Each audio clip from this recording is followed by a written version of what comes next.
Hi, this is Benjamin Kaplan, the Associate Director of Web Design and Development at Boston University's Center for Digital Imaging Arts. Today I'm going to review the HTML and CSS for building a basic web page layout. This is part one of a several-part series. So let's take a look at what we're talking about here.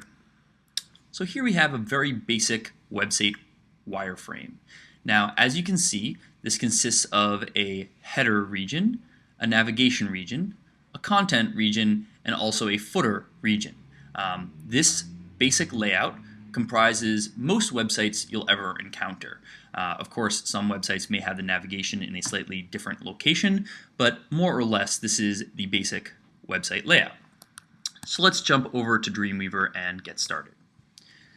You'll notice that inside of Dreamweaver, I have begun by indenting my code in a very appropriate manner, making it easy to read and easy to navigate. This is a very good practice to maintain. I'm going to go ahead and save this document as index.html, and let's get things underway. So when we're going ahead and building an HTML page, we always want to start with our HTML and not dive right into the CSS. It doesn't make much sense to try to style things using CSS before we have some HTML off of which we can build our rules. So because of that, I'll start by building some div tags. So I'm going to create a div, give it an ID is equal to something, and then go ahead and comment out this div. I'll say end something. Now if I jump back to my design for one moment over here, we'll see that this whole site should be no wider than 900 pixels, and it seems as though there's a border around the site in its entirety. So as a result, it makes sense to have a wrapper div. So this first div, I'm going to give an ID of wrapper. Okay. Excellent. Now the next section we'll see that this div, this website, is broken into several horizontal sections: the header, the navigation, the content, and the footer. So I'm going to go ahead and build out those HTML sections using the div tag. Div ID equals something, end my div, and go ahead and comment this section out. Now just to save a little time, I'm going to go ahead and copy and paste this 4 more times, one for each of the sections of my site. And I'll specify that the ID is equal to header for the first one,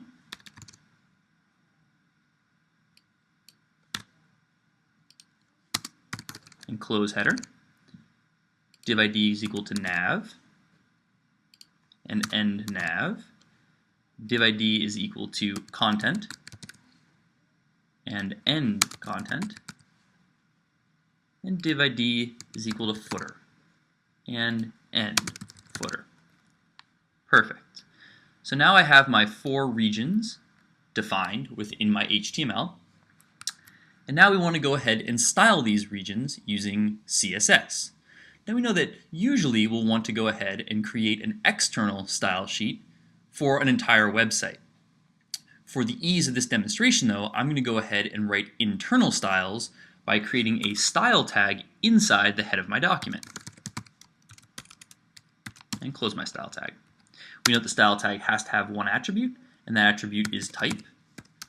And the value for that attribute is text/CSS. Perfect. So now that I have my CSS tags inside of here, I'm going to begin with a pseudo normalizer, just a little makeshift normalizer to get rid of some of the browser defaults. So I'm going to normalize against border, padding, and margin. And I'm just going to set each of these to 0. Of course, if we were working on a real project, we'd want to go ahead and use a much more extensive and robust normalizer than this one. But that's something we can talk about in a later session. So what I'm going to do now is for each of these divs, I'm going to create the CSS rule. So pound wrapper, pound header, pound nav, pound content, and pound footer. Okay, so you can see I've gone ahead and laid out the structure of my rules to reflect the way that I've laid out my HTML, including that I personally like to indent my CSS rules to reflect the nesting structure of my div tags. All right. So returning to my design for a moment, I know that my wrapper div is going to be 900 pixels wide, it's going to be centered, and it seems like it's going to have this border around the entirety. So here, go ahead and say width. It's 900 pixels. The margin is 0 auto. That will go ahead and center the site. And then I'll also give it a border of 2 pixels, solid, and then $CCC, which should be a light gray. Okay. Now, making a small adjustment like this, I'm going to go ahead and preview my code in Firefox. And you notice that right here at the very top of the screen, we have this thin gray line. That's all we have so far of our wrapper div. So it seems like it's working. There are no issues. So let's continue building out our styles. Next comes the header. Again, looking at our design, we see that the header has a height of 250 pixels. And one of the things that's great here is that since all of these subsequent divs, header, nav, content, and footer, are children of wrapper, and they're all block level elements, we actually do not need to specify a width for any of them, because by default, block level elements will take up the entire space provided by its parent. So in this case, if we don't specify a width, the width is going to be assumed to automatically fill up the entire 900 pixels wide. So we'll skip past the width and instead just specify a height. And I'll say that the height is 250 pixels. I'll also give it a background hyphen color. I'll say the background color is $CCC again. Terrific. So moving along, I'll go ahead now and give the nav a height and a background color. The height will be 50 pixels, and the background color will be a slightly darker gray. Taking a look back at our design, we see that the content should have a height of at least 400 pixels tall. Well, you might be going ahead and first saying, okay, height is 400 pixels tall. Or maybe you meant by at least, I could go ahead and say 420 pixels tall. Well, really what we mean by at least 400 pixels tall is that we want to make sure that the design has a height of 400 pixels tall unless the content inside of the actual code, inside of our actual div down here, when we actually start filling it with content, is greater than 400 pixels.